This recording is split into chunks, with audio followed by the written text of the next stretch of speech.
The boss of Instagram says all graphic images of self-harm will be removed from the site.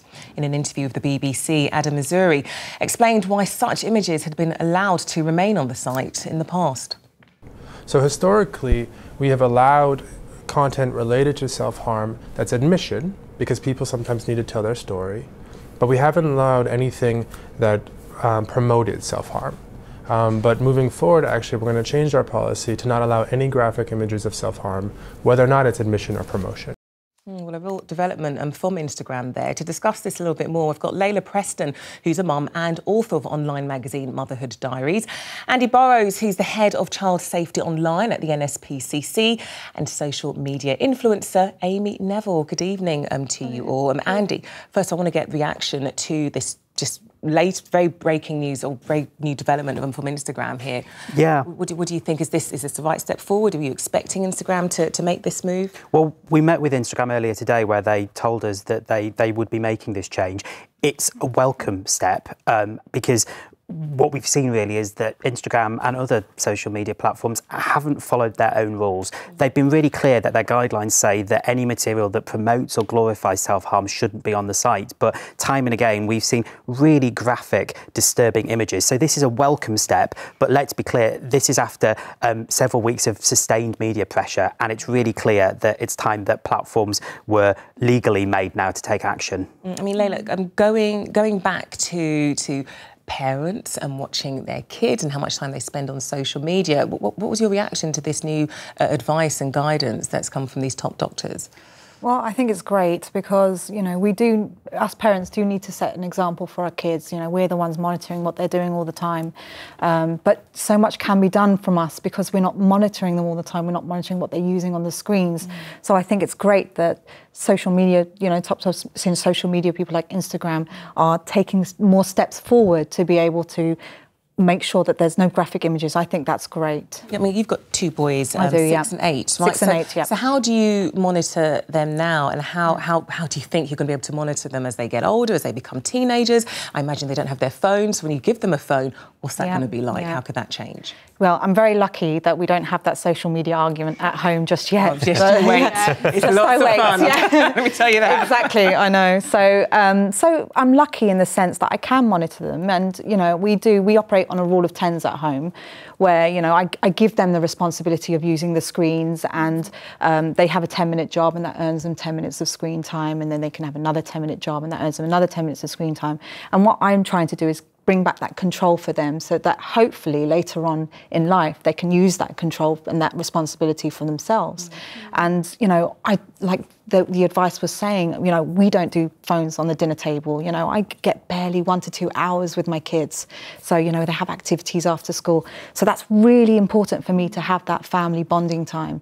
And, you know, before sleep, you know, we use up all those minutes before 4 p.m. because I want them to settle down. I want them to have a book in their hands and, you know, writing on a piece of paper and things like that. Because I think that's massively important, that I'm responsible for them. And I think that if I can set by example and put my phone away and, you know, and not check my emails when they're awake, then at least they can learn from me, you know. I mean, Amy, social media is your life. On Instagram, you've got nearly, 500,000 followers.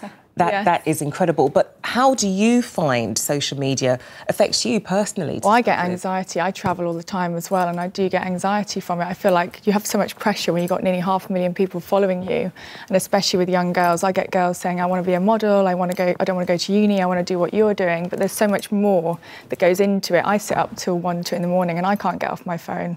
Like, I have the issue where I sit on my phone and I literally can't get off it. And like, I have this thing now where it says screen time and it says like you spent 7 hours on like Instagram, and I'm like, oh my God, like that's crazy. So it's interesting. I would have thought that somebody, you know, you seem you're going to be au fait with social media. You've got loads of followers. I thought you'd be more confident. So it's so well, it changed my whole career. So I'm thankful. That you're anxious. Yeah, no, I'm thankful to it. But obviously now I feel so much pressure. Like I get hundreds of messages every day from young girls, and what you're responding, they are taking on that information. I get mums saying that their kids want to be models, and it's so hard because you feel like whatever whatever you say, they're kind of taking that on.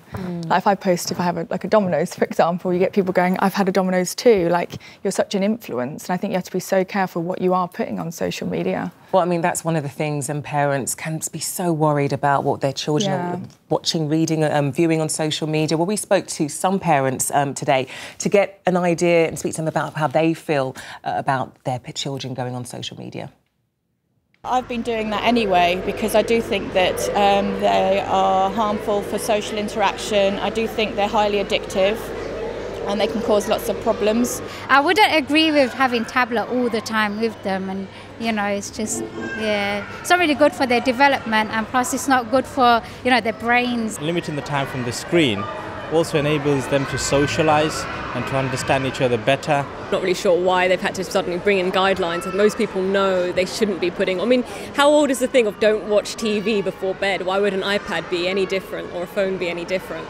But I think people will carry on using it because it's a way of keeping the kid quiet. The biggest problem is actually the parents' examples. I see parents all the time on their phones, completely ignoring the child, and they're looking at things like social media. It's nothing really important, it's something that can wait. So if you're going to enforce a set of rules whilst you are doing the complete opposite yourself, then that's a contradiction. That's really interesting, Mandy. When you're listening to parents, they have quite a negative view on social media. However, in the report that was out today, they didn't really link social media use to mental health problems. But yet, that is something that many of us do put hand in hand.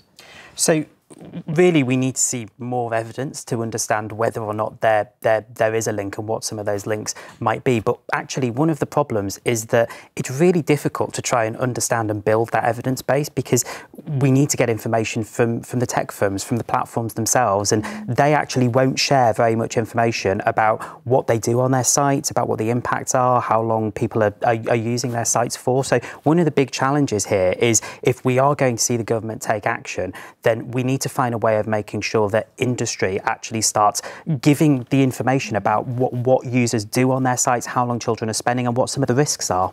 I mean, you say that, but you know what? I as an adult, nearly 40, when I go online, I do get a little bit anxious, I do get a little bit worried. I mean, Amy, you're sitting there, I'm looking at you now and I'm holding my stomach in, No, I'm thinking, darn, this girl's kind of hot.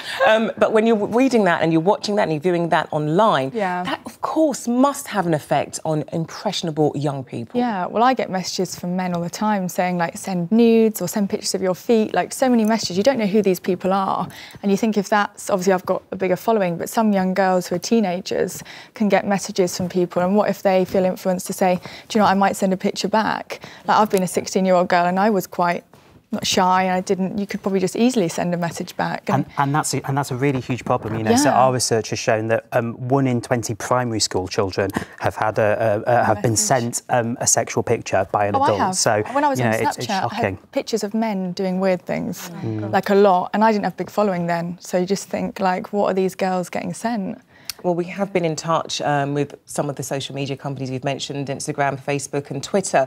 And Facebook told us, we want the time young people spend online to be meaningful and above all safe. They actually welcomed the guidelines and the advice that have been issued today. And Twitter told us that they've introduced changes to make the site healthier and safer and better technology to help tackle problematic content. Layla, is that enough for you?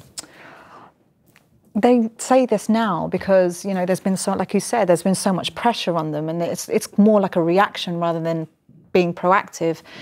I mean, that's only so much they can do. It's so difficult, so impossible to police these things. You know, don't forget that children will be putting in birthdays, different birthdays to make them look older. And how can you control?